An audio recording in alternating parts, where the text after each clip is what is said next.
नमस्कार दोस्तों, स्वागत है आपका अपने परिवार नॉलेज वर्ल्ड में। कैसे हैं आप लोग सभी? आई होप सभी अच्छे होंगे। जैसा कि हम लोग डेली जो है बिहार पुलिस के क्वेश्चन बैंक को देखते हैं, तो उसी के क्रम में हम लोगों का दूसरा वीडियो है, ठीक ना, जिसमें कि आपको बिहार पुलिस के द्वारा जो सिपाही यानी कि कांस्टेबल का हुआ था एग्ज़ाम 1/5/2010 को, आज हम उसके प्रश्न को करेंगे, ठीक ना। उससे पहले अगर आप चैनल को सब्सक्राइब नहीं किए हैं तो आप चैनल को सब्सक्राइब कर लें तथा वीडियो को ज़्यादा से ज़्यादा शेयर कर दें। और अगर आपको इसका PDF चाहिए तो आप हमारे Telegram channel knowledge world PDF से जुड़ सकते हैं, और टेलीग्राम चैनल का लिंक इस वीडियो के डिस्क्रिप्शन में दे दिया गया है। और जो भी पिछला वीडियो नहीं देखे हैं तो वो चैनल के प्लेलिस्ट में जाकर के पिछला वीडियो को देख सकते हैं, ठीक ना। वहाँ जो है आपको प्लेलिस्ट में वीडियो को सीरियल वाइज अरेंज कर दिया गया है, ठीक। और आप लोग वीडियो में अंत तक ज़रूर बने रहिएगा, क्योंकि ये आज के प्रश्न को देखते हैं। देखिए, आज का पहला प्रश्न क्या कहता है कि 1946 ईस्वी में उद्देश्य संबंधी प्रस्ताव की रचना किसने की थी? तो 1946 ईस्वी में जो हुआ था आपको उद्देश्य संबंधी प्रस्ताव, इसकी रचना आपको पंडित जवाहरलाल नेहरू ने किए थे, ठीक। अगला है कि आपको पृथक निर्वाचन पद्धति की शुरुआत किसके द्वारा की गई थी? तो पृथक निर्वाचन पद्धति जो है ये आपको मार्ले मिंटो सुधार के द्वारा की गई थी, ठीक। देखिए, मार्ले मिंटो सुधार जो इसे ही क्या कहा जाता है आपको? तो इसे ही कहा जाता है आपको भारत परिषद अधिनियम। क्या कहा जाता है? तो भारत परिषद अधिनियम। ये कब आया था? तो ये आपको 1909 ईस्वी में आया था, ठीक। अगला है कि स्वतंत्रता या मृत्यु का नारा किसके द्वारा दिया गया था? तो स्वतंत्रता या मृत्यु का नारा जो है आपको अमेरिकी सेना के द्वारा दिया गया था, ठीक ना। तो ये कब दिया गया था? तो ये आपको अमेरिकी स्वतंत्रता संग्राम जब चल रहा था तो उसी के टाइम दिया गया था। तो उस टाइम जो है इस स्वतंत्रता संग्राम का नेतृत्व कौन कर रहे थे? तो ये आपको जॉर्ज वाशिंगटन कर रहे थे, ठीक। चलिए, अगला है कि प्रथम विश्व युद्ध का मुख्य कारण क्या था? देखिए, प्रथम विश्व युद्ध का मुख्य कारण था त्रिपक्षीय संधि, ठीक ना। देखिए, प्रथम विश्व युद्ध जो है ये कब हुआ था? तो ये आपको 1914 से लेकर के 1918 तक हुआ था, ठीक। अगला है कि पाषाण युग में काटने के लिए सामान्यतः प्रयुक्त उपकरणों को क्या कहा जाता है? तो पाषाण युग में जो काटने के लिए उपकरण प्रयोग किया जाता है उसे गरासा कहा जाता है, ठीक। अभी भी गरासा का प्रयोग किया जाता है। अगला है कि गुप्त काल के प्रसिद्ध गणितज्ञ कौन थे? तो गुप्त काल के प्रसिद्ध गणितज्ञ आपको आर्यभट्ट थे, जो कि बिहार से ही संबंधित थे, ठीक है। इनका जन्म जो है आपको बिहार में ही हुआ है। अगला है कि अलाई दरवाज़ा किसके शासनकाल में बनाया गया था? तो अलाई दरवाज़ा जो है ये आपको अलाउद्दीन खिलजी के शासनकाल में बनाया गया था, ठीक। अब देखिए, अगला है कि राजा राम मोहन राय के द्वारा चलाया गया सुधार आंदोलन था कौन था? तो ये ब्रह्म समाज था, ठीक ना।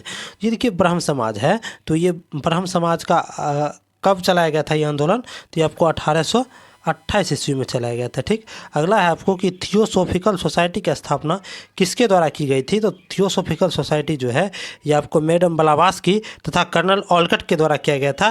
तो ये कब किए थे? तो ये किए थे आपको 17 नवंबर 1875 ईस्वी को, ठीक। अगला है कि गदर पार्टी के स्थापना कहाँ हुई थी? तो गदर पार्टी की स्थापना जो है ये आपको कनाडा एवं USA में हुआ था। कब? तो ये 1913 ईस्वी में हुआ था। अगला है कि गांधी जी ने भारतवर्ष में पहला सत्याग्रह कहाँ प्रारंभ किया था? तो गांधी जी का जो है भारत का पहला सत्याग्रह वो चंपारण में था, ठीक ना। चंपारण के किसानों जो त्रस्त थे तीन कठिया पद्धति से, उसी के विरोध में था ये, ठीक ना। तो ये कब किया गया था? तो ये आपको 1917 ईस्वी में किया गया था, ठीक। अगला है कि असहयोग आंदोलन कब शुरू हुआ था? देखिए, असहयोग आंदोलन जो है ये आपको 1 अगस्त 1920 ईस्वी को शुरू हुआ था, ठीक ना। चलिए, अगला है कि इक्वाडोर का चिम्बोरोजी ज्वालामुखी किस श्रेणी में आता है? तो इक्वाडोर का जो चिम्बोरोजी ज्वालामुखी है ये आपको शांत ज्वालामुखी है, ठीक। अब देखिए, अगला है कि उच्चतम न्यायालय के न्यायाधीश की रिटायरमेंट की उम्र क्या होती है? तो उच्चतम न्यायालय की रिटायरमेंट की उम्र जो है आपको 65 साल होती है, ठीक।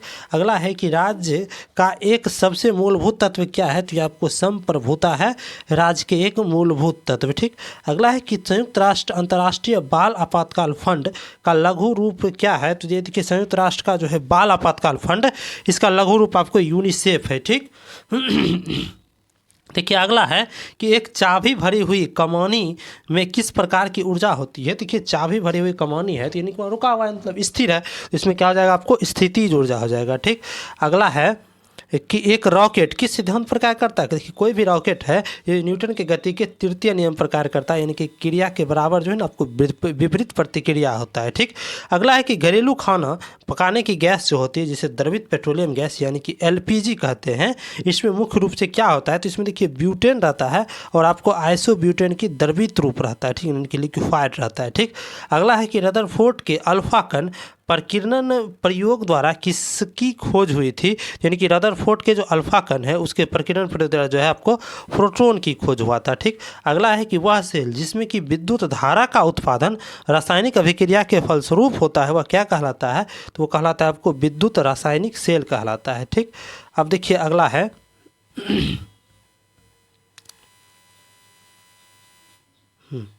देखिए अगला है कि ग्लास हाउस में सब्जियां कहाँ पर उगाई जाती है? देखिए ग्लास हाउस मतलब एक घर रहता है जो कि ग्लास से बना रहता है, तो वहाँ पर ये सब्जी उगाया जाता है, तो आपको टुंड्रा प्रदेश में उगाया जाता है। ठीक है ना।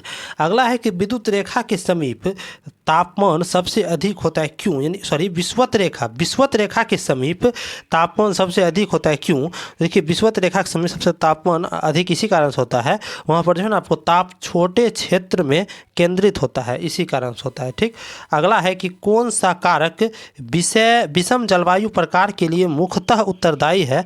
तो विषम जलवायु प्रकार के लिए आपको सागर से दूरी जो है ना ये मुख्य रूप से उत्तरदायी है। ठीक, अगला है कि लिग्नाइट किस प्रकार का कोयला है? देखिए लिग्नाइट जो ये आपको सबसे निम्न स्तर का कोयला है, इसे जो आपको भूरा कोयला भी कहा जाता है। इसमें जो है ना आपको 60 से 70% तक कार्बन की मात्रा रहता है। अगला है कि गेहूं किस जलवायु की फसल है? तो गेहूं जो है आपको शीतोष्ण जलवायु की फसल है। ठीक, अगला है कि इंडियन कॉपर कॉरपोरेशन कहाँ स्थित है?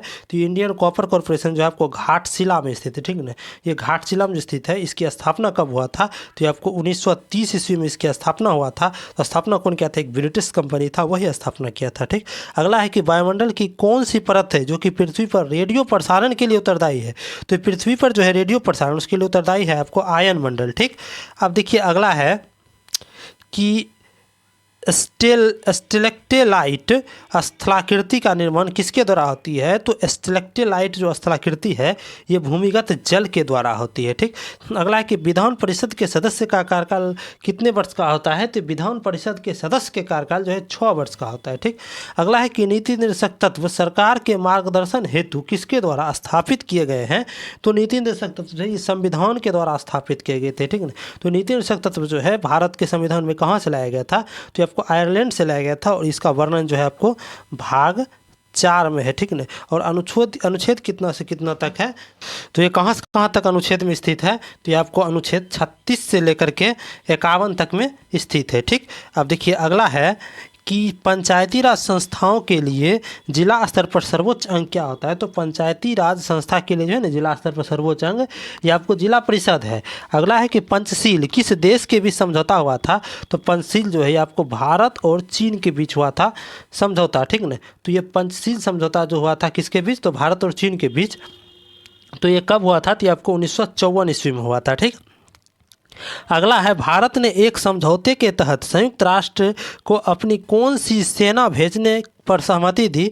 तो ये भारत ने जो है ना आपको भारतीय शांति सेना भेजने की सहमति दी थी। अगला है कि सार्स में मुख्य भूमिका निभाने वाला देश कौन है? तो ये आपको भारत है। ठीक ना, सार्स में जो है मुख्य भूमिका निभाने वाला देश कौन है? तो भारत है। तो देखिए सार्स का फुल फॉर्म क्या होता है? तो south Asian association for regional corporation होता है। ठीक, अगला है आपको समांगी सदृश मिश्रण किसका उदाहरण है? ठीक ना, देखिए सबसे पहले समांगी मिश्रण का परिभाषा जानते हैं। समांगी मिश्रण क्या होता है? यह वह मिश्रण होता है जिसका जो जितना भी संगठन है ना सभी जो है जगह ये समान रूप से रहता है। जैसे देखिए कि पानी में जो है आपको नमक का जो है ना आपको जलीय विलयन का घोल है, तो ये क्या है सब जगह उसका कण समान रहता है। उसी प्रकार देखिए गन पाउडर भी जो है ना आपको एक प्रकार का समांगी मिश्रण है। ठीक, अगला है आपको कि स्फटिक रासायनिक दृष्टिकोण से क्या होता है? तो स्फटिक जो होता है ये आपको SiO2 होता है। ठीक, अगला है कि कौन सा तरल ऑक्सीकरण तथा अवकरण दोनों की तरह कार्य करता है, तो ऑक्सीकरण तथा अवकरण दोनों की तरह तो आपको हाइड्रोजन पेरोक्साइड कार्य करता है। ठीक, अगला है कि दहन की क्रिया के लिए कौन सा शर्त आवश्यक है, तो दहन की क्रिया के लिए आपको पदार्थ के ज्वलन ताप की प्राप्ति होना चाहिए। ठीक ना, दहन होगा तो उसमें जो पदार्थ की ज्वलन ताप की प्राप्ति होना ही चाहिए। अगला है कि प्रकाश संश्लेषण की दर अधिकतम किस में होती है, तो प्रकाश संश्लेषण जो है सबसे अधिक आपको लाल प्रकाश में होती है। ठीक, अगला है कि फसलों पर डीडीटी का छिड़काव से क्या प्रदूषित होता है, इससे आपको वायु, मृदा तथा जल जो है ना आपको प्रदूषित होता है। ठीक, देखिए डीडीटी का फुल फॉर्म क्या होता है, तो ये होता है आपको डाइक्लोरो डाइफिनाइल ट्राइक्लोरो इथेन होता है। ठीक, अगला है कि पौधे पर दूसरा उगने वाला पौधा क्या होता है, देखिए कोई पौधा है उस पर जो दूसरा पौधा हो गया उसे कहा जाता है आपको एपीफाइट। ठीक ना, देखिए एपीफाइट भी इसे कहा जाता है या इसे आपको वायु पौधा भी कहा जाता है। देखिए वायु पौधा क्यों कहा जाता है, क्योंकि देखिए इसका संपर्क जो है मिट्टी से नहीं रहता है। ठीक ना, इसी कारण इसे वायु पौधा भी कहा जाता है। ठीक, अगला है आपको कि एफ्लाटॉनिक्स नामक विष किससे उत्पन्न किया जाता है, देखिए एफ्लाटॉनिक्स नामक विष जो है ये आपको फंगस के द्वारा उत्पन्न किया जाता है। ठीक, अब देखिए अगला है कि मानव शरीर के किस अंग में रुधिर ऑक्सीजन युक्त होती है, तो मानव शरीर में रुधिर जो है ऑक्सीजन युक्त होती है, ये आपको फेफड़ा में होती है। अगला है आपको मियोसिस क्या है, तो मियोसिस जो है आपको ये मियोसिस फर्स्ट और सूत्री विभाजन है मियोसिस। ठीक, चलिए आज का अंतिम प्रश्न था। अगर आपको वीडियो अच्छा लगा हो तो आप वीडियो को ज़्यादा से ज़्यादा शेयर कर दें, वीडियो को लाइक भी कर लें। ठीक, और आप चैनल को सब्सक्राइब भी कर लें। ठीक, और साथ ही साथ बेल आइकन को भी दबा लें। ठीक, अगर आपको इसका पीडीएफ चाहिए तो आप हमारे टेलीग्राम चैनल नॉलेजबल पीडीएफ से जुड़ सकते हैं।